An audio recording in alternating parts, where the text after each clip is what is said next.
सिंटारो की अमरत्व की चाहत।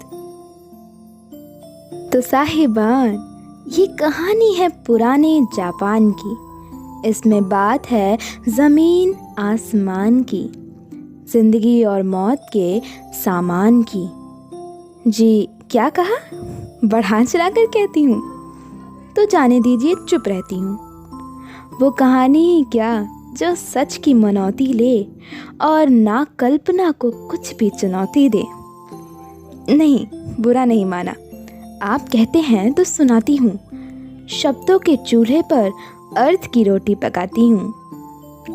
ये किस्सा कब घटा कौन जाने, फिर भी सुनिए, शायद जान पाए इसके माने।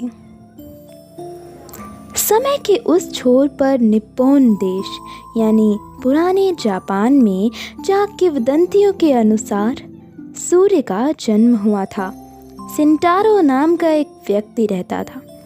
उसके नाम का अर्थ था अरबपति। यद्यपि धन कुबेर नहीं था वह, लेकिन सुदामा भी नहीं था। पिता से विरसे में अच्छी खासी संपत्ति मिली थी। उसी पर ठाठ से जीवन बिताता था। काम धाम कुछ नहीं करता था। जाने कैसे दिन कटता होगा।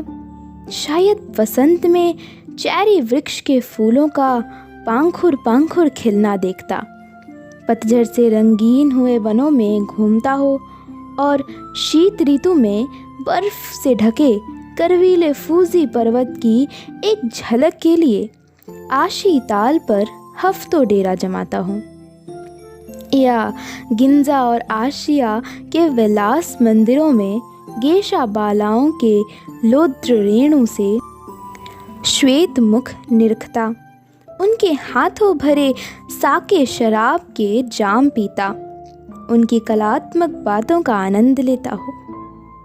हाइकू रचने या चाय की परिपाटी सीखने या कलमकारी की कला में मेहनत लगती है। सो आलसी सिंटारो मुश्किल है कि इन ललित कलाओं का अभ्यास करता हो। खैर, जब सिंटारो 32 वर्षों का हुआ, उसे एक बार की ही बुढ़ापे और मृत्यु का भय सताने लगा। मानव जीवन इतना छोटा क्यों? मैं क्यों ना 500 या 600 वर्ष रोग जरा से मुक्त जीता रहूं? आखिर फना रानी ने 500 साल की आयु पाई ही थी, और भी जाने कितने दीर्घकाल जिए थे।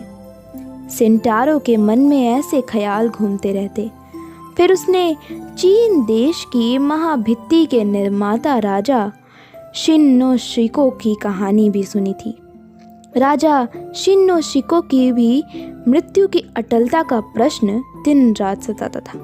इसलिए उसने अपने पुराने दरबारी जोफुकु को 7 समंदर पार होराइज़न नाम के देश से जीवनामृत लाने के लिए भेजा था।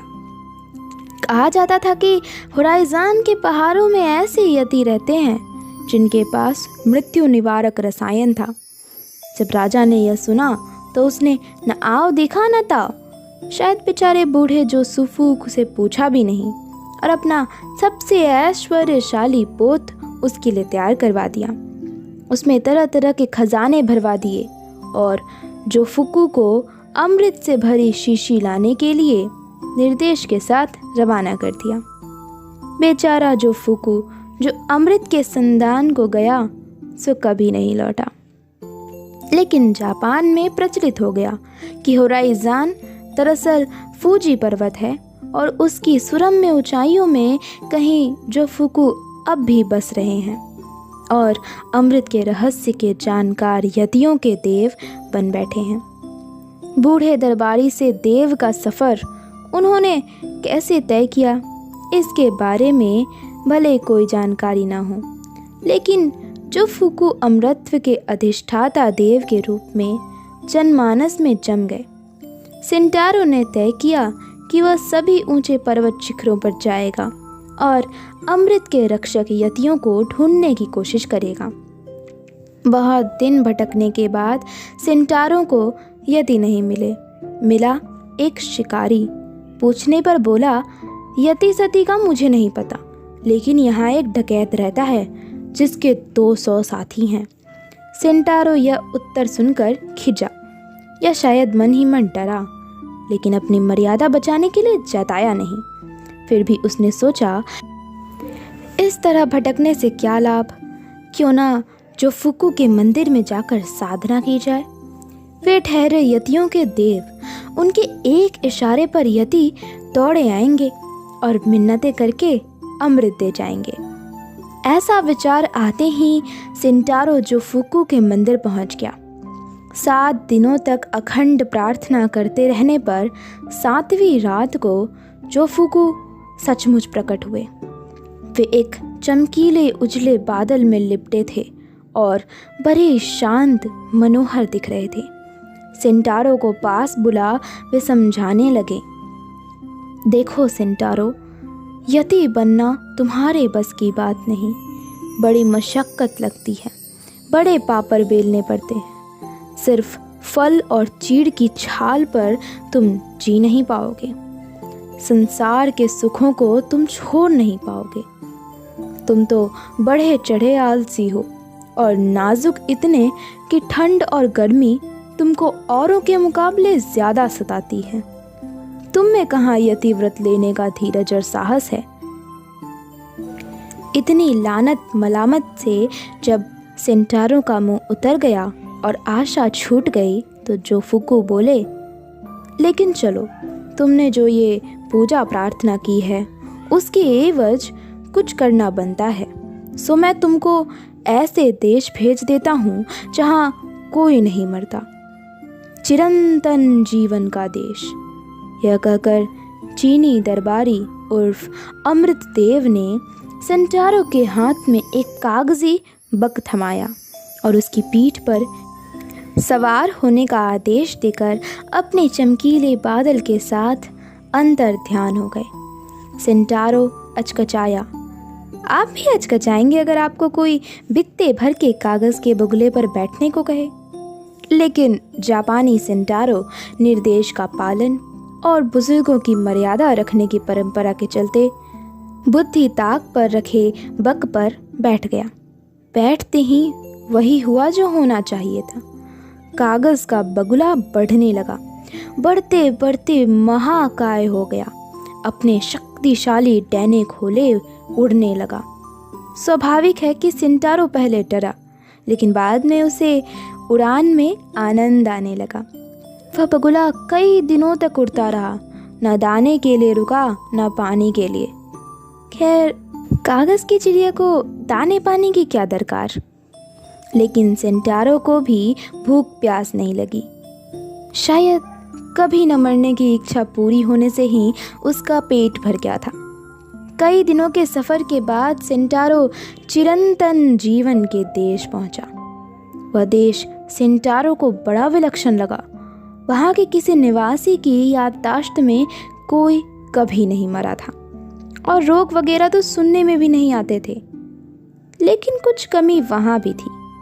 चीन और भारत के ज्ञानी संत उस देश में आते और निवासियों को बताते कि एक बड़ी मनोरम जगह है जहाँ सब तरह की संतुष्टि और आनंद है।